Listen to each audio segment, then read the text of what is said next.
buenos días. Estamos en 30 minutos en la televisión canaria. Gracias por acompañarnos. Les agradecemos que estén siempre con nosotros un día más. Vamos a hablar hoy con Juan Bosco, que es una voz muy conocida en esta casa, es la voz institucional de la televisión canaria, escritor, novelista. Tengo este libro sobre la mesa que es suyo, La Lista, una novela de Juan Bosco sobre la guerra civil, localizada en un lugar de la isla de Tenerife, La Orotava, y es una magnífica historia que permite hablar de un tema como la guerra y sus damnificados. Y es también un hombre muy interesado por la mente humana, de manera que vamos a hablar hoy de ciencia también. Juan Bosco, muy buenos días. ¿Qué tal? Buenos días. Gracias por acompañarnos. Gracias. Se me olvidó decir poeta, no sé si lo dije, poeta, pero poeta o expoeta, exiliado, jubilado. No. Uno no se exilia de esas cosas y tú lo sabes. Se está, aunque sea de una manera intermitente, pero se está. Me decía Rafaela Rosarena un día. Gran poeta y novelista. Y amigo. Y amigo. Me decía un día, sí, me decía, mira, ser poeta no es escribir poesía, ser poeta es una actitud ante la vida. Claro. Quédate con eso y todo lo demás.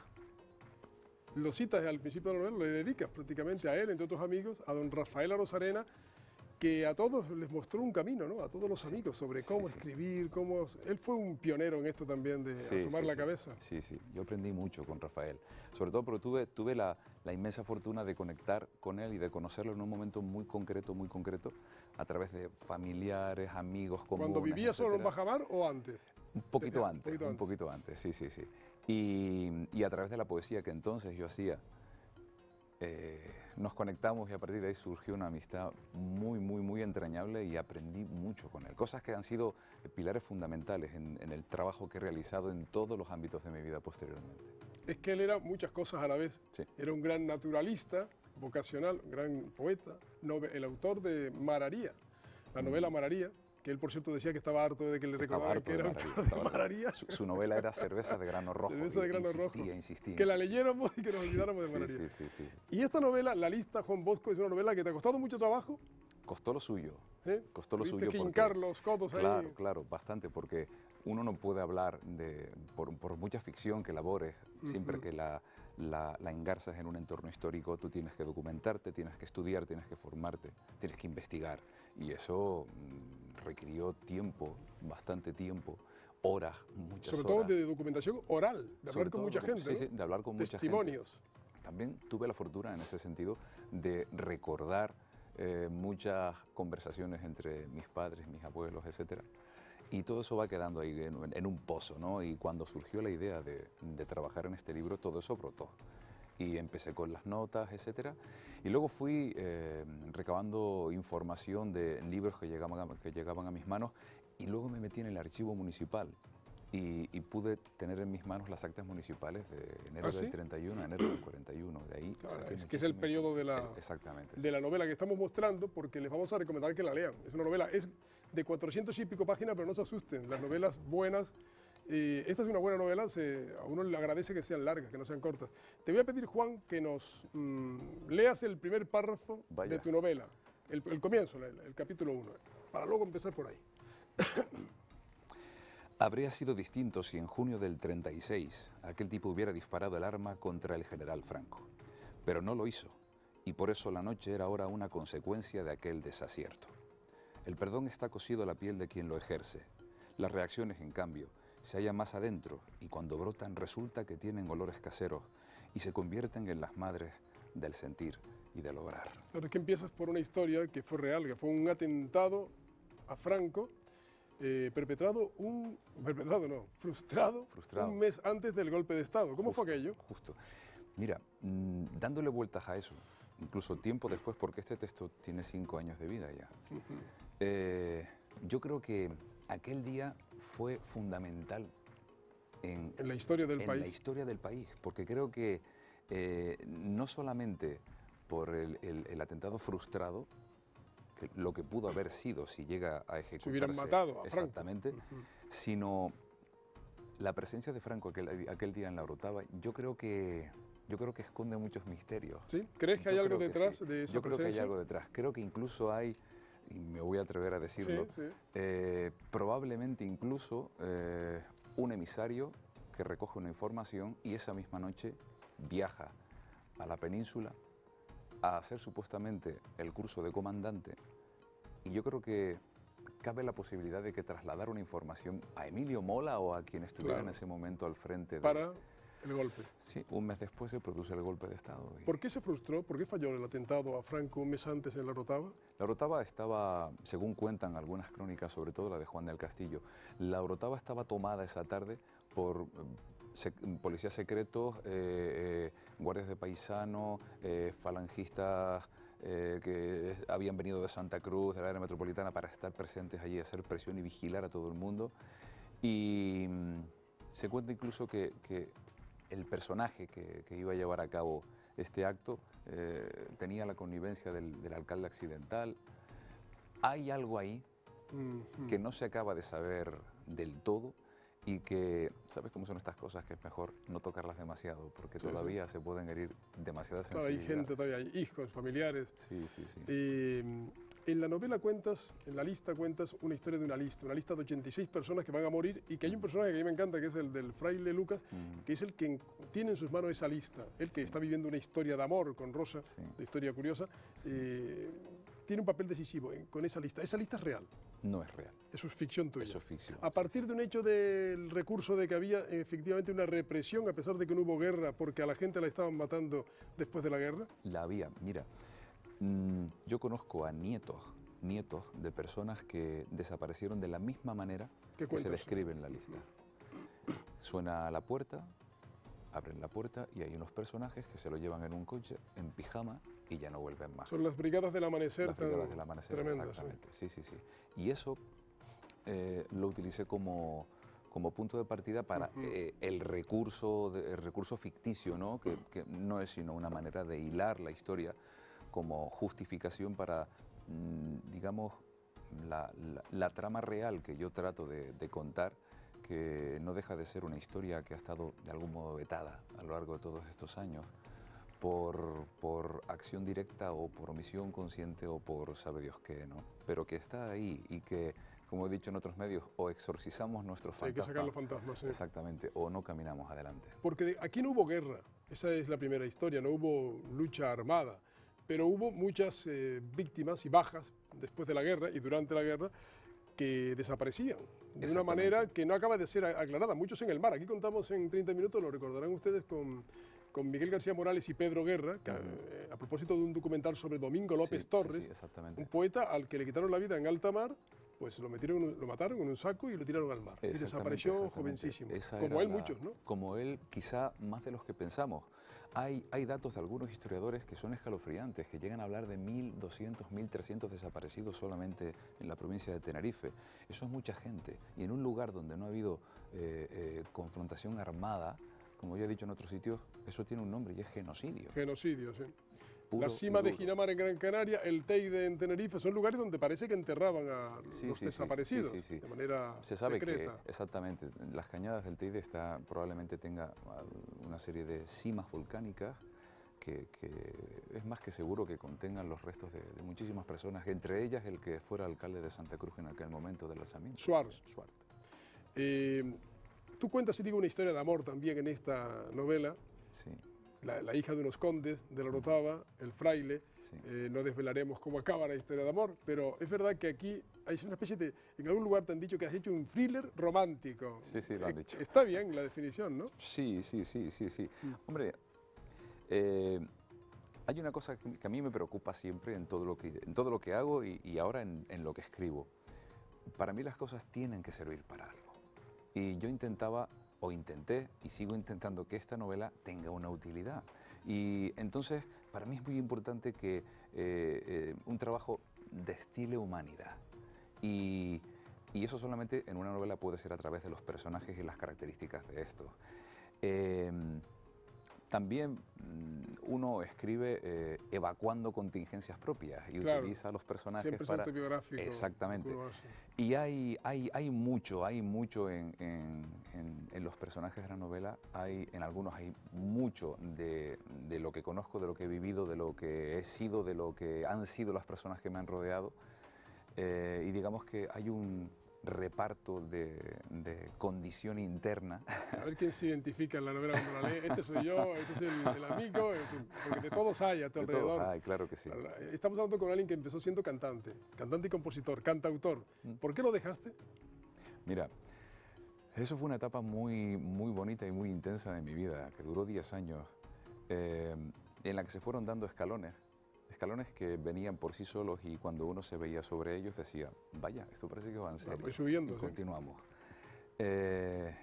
Y llegó el último escalón, que fue grabar un disco con una gran multinacional. Colaboró gente muy buena ahí. Jorge Drexler colaboró en un tema, disco, sí, ¿no? sí, exactamente. El cantante que además consiguió un Oscar. Un Oscar, no lo olvidemos. exactamente. Y un Goya también. Un Goya. Hace 2 años, exactamente. El de la película sobre el Che, ¿Memorias de una bicicleta era o Diarios de una bicicleta? Diarios de motocicleta. Diarios de motocicleta, Diarios de magnífica motocicleta. película con una banda sonora de Jorge Drexler estupenda. Sí, sí, y colaboró en tu disco, en fin, te codeabas con gente importante. Sí, Aute, sí, gente buena. Gente estupenda. Y gente de acá como Rogelio Botanz claro, también. por supuesto. Bueno, sí. Rogelio, además, Rogelio tiene la virtud de abrir puertas de manera gratuita. Es verdad, generoso. Generoso como pocas personas conozco. Pocos quizás sepan en la península, por supuesto, que él estaba con Pedro Guerra con él y con Pedro Molina en sus primeros pasos como cantante. Exactamente, en el Taller Canario de Taller Canario. ¿Y qué pasó? ¿Por qué lo dejaste? Dice, estaba llegando ya, llegaste al final. Llegamos al último escalón y mi disco, me proponen un contrato discográfico con Sony BMG dentro de una colección que se llamaba Abran Paso de nuevos autores.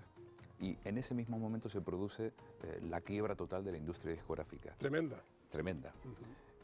Sony BMG, esa colección, junto con todos los demás proyectos que tenía, los guardo en un armario. Los guardo en la gaveta. Y no los promociono. Y eso me hizo... O sea, tu disco lo tienes en tu casa, pues lo has escuchado tú y tus amigos, porque no lo han puesto a la venta. Se puso a la venta, pero una primera edición de 500 ejemplares y quedó. Y ya está, simbólica exactamente, para cubrir el expediente por contratos y compromisos que tenían con un subsello que se... Pero no apostaron por la colección. Apostaron. De hecho, había una persona de BMG responsable de la promoción y a cada uno se le asignó a una persona delegada de BMG. Y a mí me tocó una persona que fue uniendo despropósito tras despropósito. O sea, te pusieron un maleta. Era muy curioso, era muy buena gente. Para que te llevara la carrera discográfica. Sí, sí, pero mira, yo se lo agradezco porque me obligó a detenerme y a decir, ¿Ah, sí? ¿qué estoy haciendo? ¿Esto es de verdad lo que yo tengo que hacer en la vida? A pesar de que estabas componiendo, cantabas, que tienes muy buena voz, que estabas cantando en la península, haciendo carrera.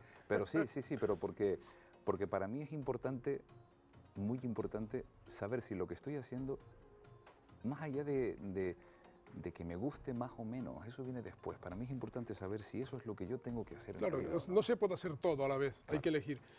O sea que el cantante está aparcado, hibernado, pero ¿está ya muerto o crees que puede resucitar? No lo sé. La guitarra la tienes en casa. Está en casa. ¿Y la ves y qué piensas? ¿La cojo o no la cojo? ¿Compongo o no compongo? Ahí está. No lo sé. Porque ahora cogen más el bolígrafo o el ordenador, no sé cómo escribe. El ordenador y también el lápiz, fundamentalmente el lápiz. Soy muy de lápiz, de borradores con lápiz. De manera que la guitarra sigue ahí, un poco con polvo seguramente, porque ha pasado algunos años ya. Acumula fácil, además. Claro. Pero es verdad que en la cabeza están las canciones futuras, porque nunca se deja de componer si tiene sensibilidad, igual que nunca se deja de escribir, ¿no? No, por supuesto. Surgirán temas. Las ideas vienen y no puedo evitar ir a un concierto y sentir el hormigueo y la tentación de decir, ¿y por qué no? Pero, mira, hay algo que me dice, donde estás ahora estás bien. Mantente ahí. Claro.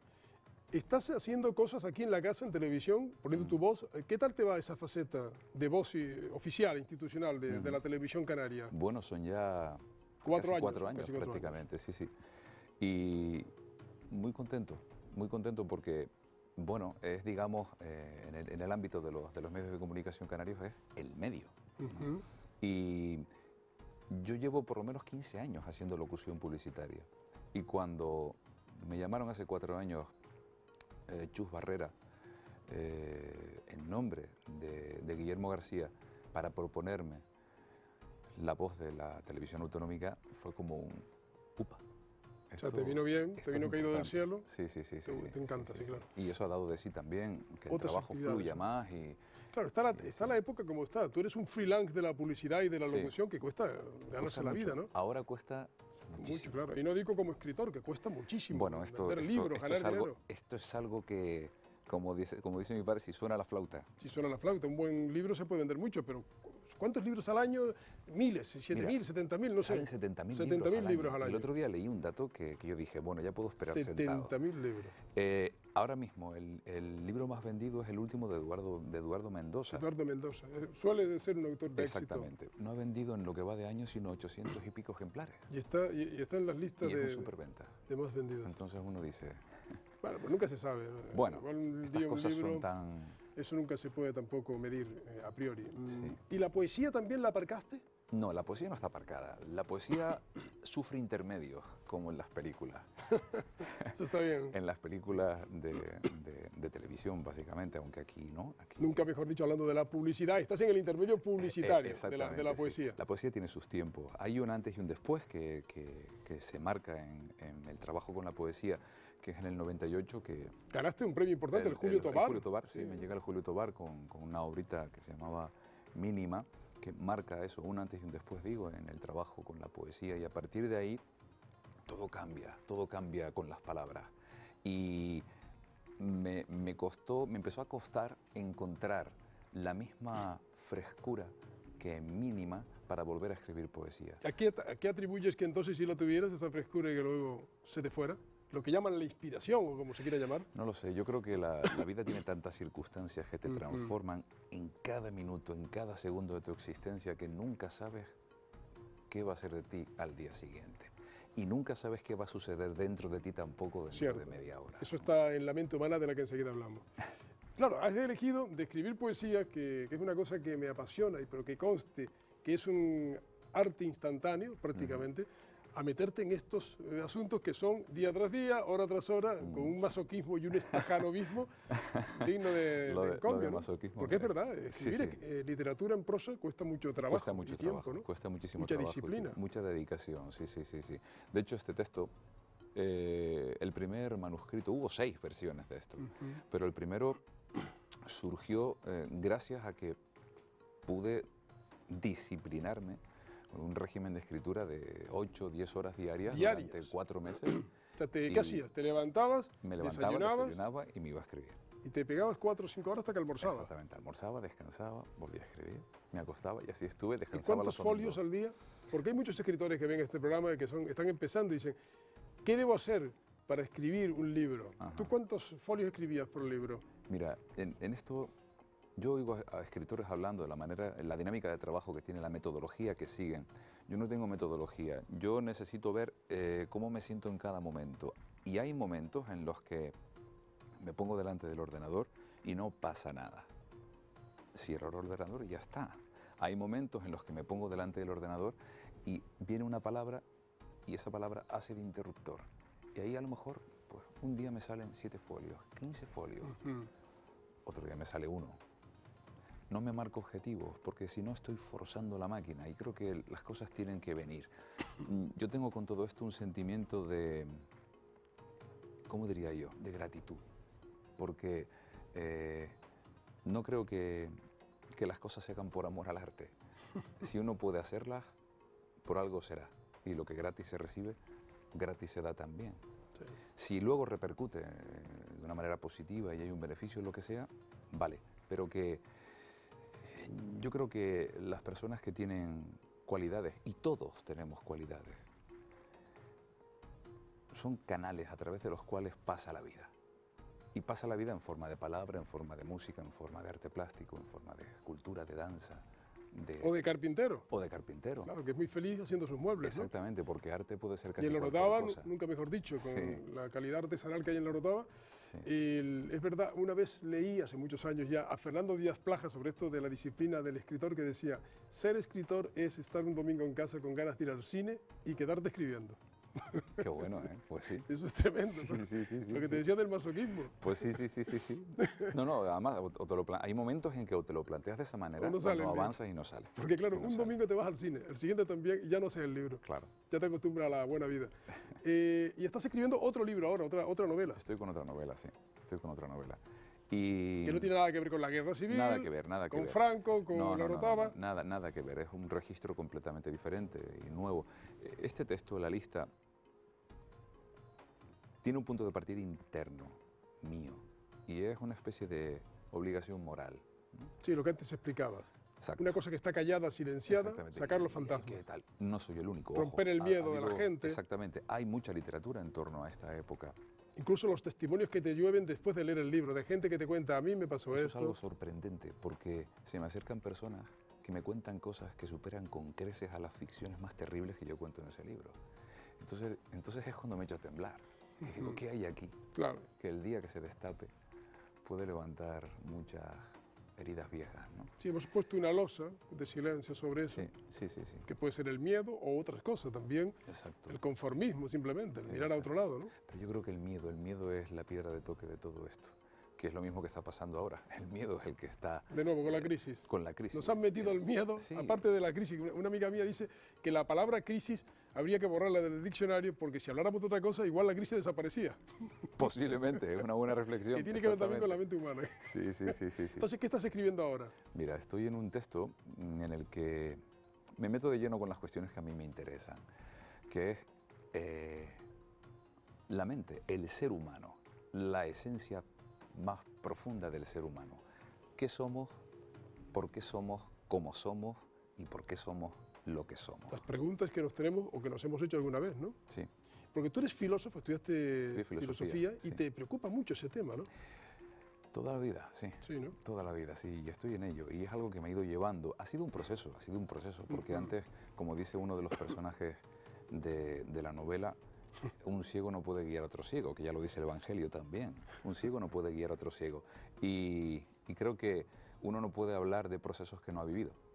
Y es importante estar dispuesto a hacer la travesía del desierto, te lleve donde te lleve, si quieres hablar someramente de ella, ¿no? Y en eso estamos. Y está siendo muy interesante, porque a medida que surge el texto, a medida que brotan las características de los personajes, a pesar de que yo sí tengo un método de trabajo básico, digamos, que me hago un esquema general de qué va a ser la historia, un esquema general igualmente de quién es cada personaje, y a partir de ahí empiezo a armarlo todo. Además, me viene el principio, me viene el final y me viene el título. Y entonces Pero el resto hay que hacerlo. El resto hay que hacerlo. Hay que armar la historia. Exactamente. ¿Y la mente humana da para mucho? La mente humana da para todo. Porque, mira, vivimos hipnotizados. Esta mañana estaba con un buen amigo común, Santiago Ríos. Santiago Ríos, Y, realizador, magnífico director de cine. Exactamente. Y le contaba que ayer fallecieron dos hermanos, ya mayores, pero conocidos, muy cercanos, porque trabajaron en el colegio donde estudié. Y me iba a casa pensando en la manera tan curiosa que han fallecido estas personas. Y yo me decía, y le decía a Santiago esta mañana, si nos paramos a mirar, todo esto es un cuento chino. La vida. Y me viene lo que Lennon decía, que la vida es todo aquello que sucede mientras hacemos otras cosas. Exactamente. Y eso, yo estoy tan convencido de que eso es así, Carmelo, porque nos entretenemos con banalidades que al final todos vamos a terminar de la misma manera. Claro. El punto de partida y el punto de llegada es el mismo para todos. La novela de cada uno. Es la novela de cada uno, exactamente. Pero hay una... A mí me gusta hablar de realidad verdadera y realidad falsa. Y me atrevo a decir que miramos poco la realidad verdadera. ¿Cuál es una y cuál es la otra? Pues yo creo que la una es la verdadera, la verdadera, es aquella que emana de todo lo natural per se, no con aderezos, no con elaboraciones, no con toda la sofisticación que da de sí la cultura. Lo que es, esa es la frase, lo que es y ya está. Y lo que es, más allá incluso de lo que percibe mi mente, lo que es tal cual es. Es decir, uno para percibir algo tal cual es, debe dejar al margen todo tipo de juicio, todo tipo de idea, todo tipo de concepto, toda la trama semántica que traemos en nuestro inconsciente. Lo complicamos tanto y es tan sencillo. Sí. Y la verdad o la realidad... La realidad falsa. Falsa o falsificada, Pues ¿esa cuál es? es casi toda aquella en la que andamos. Es la que creemos que es la verdad auténtica, la que nos encontramos, influimos en ella. Sí, sí, claro, sí. para llegar a la verdad verdadera o a la realidad verdadera, como tú dices, que es la auténtica, habrá que hacer cosas. Me comentabas lo de la biodescodificación, que es una forma terapéutica que gana terreno, seguramente en tu novela lo meterás, o lo estás metiendo ya, que es el personaje o la persona en estado inconsciente. Quizá ahí donde está la realidad auténtica, cuando no influimos en ella. Bueno, lo de la biodescodificación, eso, vamos, te lo comenté antes, es una rama que hay por ahí desarrollándose. Hay otras muchas, te hablaba también de la psicología profunda. La psicología profunda. Hay muchas disciplinas terapéuticas que están cogiendo cada vez más presencia dentro de, o digamos que están siendo cada vez más aceptadas dentro de lo que yo llamo el marquito, que es el paradigma científico, ¿no? Que a veces es más un corsé que otra cosa, y yo de eso hablo también. En la novela nueva. Sí, sí, en la novela nueva, sí. Porque a eso se enfrentan los personajes. Entonces, dijiste una cosa que para mí es fundamental, el inconsciente. Yo creo, es una afirmación que la lanzo y ya está, además utilizo la novela en la que estoy ahora para, digamos, filtrar de algún modo esas reflexiones. Yo creo que nuestra forma de ser aquí fuera, nuestra forma de comportarnos, de interactuar en este mundo tan particular en el que estamos, es realmente la expresión y por lo tanto simbólica de la trama del inconsciente de cada persona. Es decir, el inconsciente se manifiesta de esta manera. Pero no todo él. Yo creo que sí. Todo. La clave está en encontrar los elementos que permiten su interpretación. Claro. Porque eso nos lleva a una cosa que es muy importante. Si mis actos tienen como punto de partida el ámbito del inconsciente, y ya se sabe, y esto es un descubrimiento científico de no hace demasiado tiempo, que unas milésimas de segundo antes de que tú te des cuenta de que tomas la decisión, ya el cerebro la tomó por ti. Ya la tomó. Incluso Sí. me estás planteando un tema que además se cobra cuerpo cada vez, que es la intuición, ¿no? La gente que Sí. dice, ¿cómo actúo? ¿Con intuición o con raciocinio? Muchas veces es verdad que nos creemos más al raciocinio, pero a veces la intuición, o casi siempre, tiene más razón que el raciocinio, Exacto. porque maneja más variantes, ¿no? Exactamente, O más variables. exactamente. Eso ocurre en la vida cotidiana. Bueno, hay que leer la próxima novela. De esta, que se nos va el tiempo volando, de Sí. esta que es la de la lista sobre la guerra, ¿te has quedado, digamos, satisfecho? ¿Has vaciado todo lo que querías decir sobre todo el mundo de la posguerra, el genocidio, la represión? ¿O se te quedan todavía asuntos y ganas para hacer otras sobre el mismo tema? Con los nuevos testimonios que te llegan. Sí, bueno, yo creo que termina con esto.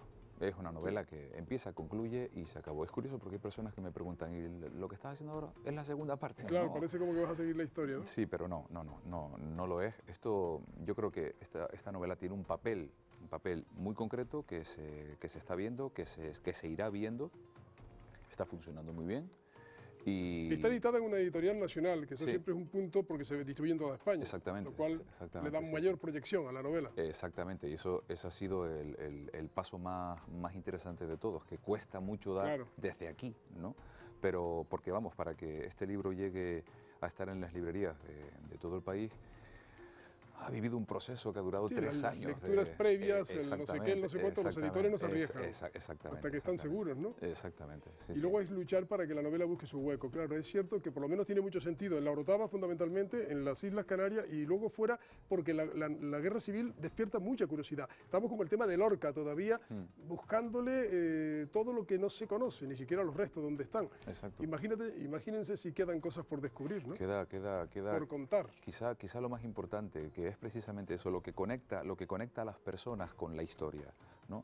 Porque si nos centramos en los datos, qué fue, qué no fue, cuánto no fue, al final todo queda en una nebulosa que no lleva a ninguna parte. Y se trata de las personas, se trata de las emociones humanas, que, como decíamos antes del inconsciente, si eso no se limpia, eso va pasando de generación en generación. Claro, queda y ahí. eso es un hecho. Hemos vivido con el caso del juez Garzón, el si debe ser o no conveniente con los testimonios del juicio. sacar a relucir el dolor de las familias que todavía no tienen la calma espiritual de que sus seres queridos hayan sido enterrados dignamente.